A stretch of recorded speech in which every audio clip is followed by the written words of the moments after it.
ને જોડતી ferry service કરવાનું પ્લાનિંગ અને આયોજન થઈ રહ્યું છે, જેના ટેન્ડર પણ થઈ ચૂક્યા છે.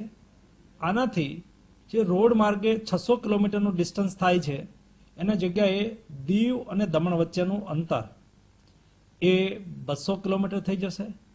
એમને રોડથી દીવથી દમણ પહોંચતા 10 થી 12 કલાક લાગે છે.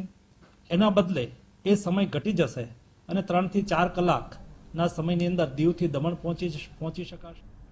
तो आज मुद्दे पर जानकारी मेळवीशुं टीवी9 संवाददाता रजनीश रंजन पास थी. रजनीश, दीव और दमन को फेरी सर्विस दी जा रही है, क्या कुछ डेवलपमेंट है अब इस पूरे मसले पर?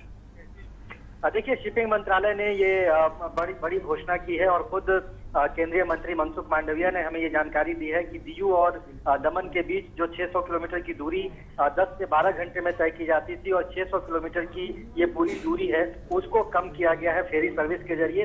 अब महज 4 घंटे में 200 किलोमीटर की ये दूरी रह जाएगी और इससे आम लोगों को, खासतौर पर दीव और दमन के बीच लगातार यात्रा करने वाले जो लोग हैं, जिनकी तादाद हजारों में है, ऐसे लोगों को बहुत ज्यादा फायदा मिलेगा.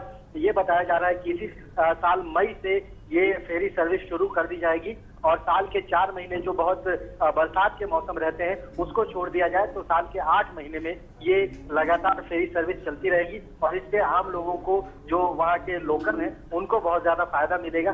शिपिंग मंत्रालय ने इसके लिए टेंडरिंग की जो प्रक्रिया है वो भी शुरू कर दी. बिल्कुल, शुक्रिया रजनीश.